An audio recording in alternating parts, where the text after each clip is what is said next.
பாவத்தின் பிரச்சனை மிக பெரியதா இருந்ததுனாலதான் அதனுடைய ரெமெடி மிக பெருசா இருக்கு பைபிள்.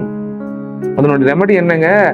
தேவகுமாரனே இந்த பூமிக்கு கடந்து வந்து அவர் நமக்காக வாழ்ந்து நீதியை சம்பாதித்து அவரே சிலுவையில் அடிக்கப்பட வேண்டிய மிகப்பெரிய ஒரு வேலை நடக்க வேண்டியதா இருக்கு. என்ன, ஏன் இவ்வளவு பெரிய வேலை நடக்கணும்?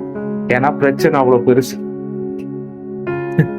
பிரச்சனை சின்னதா இருந்தா இல்லையா, அது ஈஸியா முடிஞ்சிடும். இப்போ தேவன் தன்னுடைய நீதியை நிலைநாட்டும்படி பாவிகளை தண்டித்துத்தான் ஆக வேண்டும். பாவிகளை தண்டித்தாரா?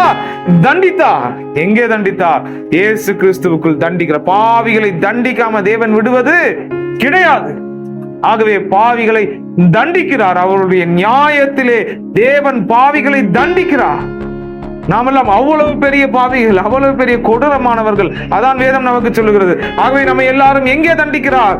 இயேசு கிறிஸ்து என்கின்ற நம்முடைய இரட்சகரில் நாம் எல்லாரையும் அவர் என்ன செய்திருக்கின்றார்? தண்டித்திருக்கின்றார்.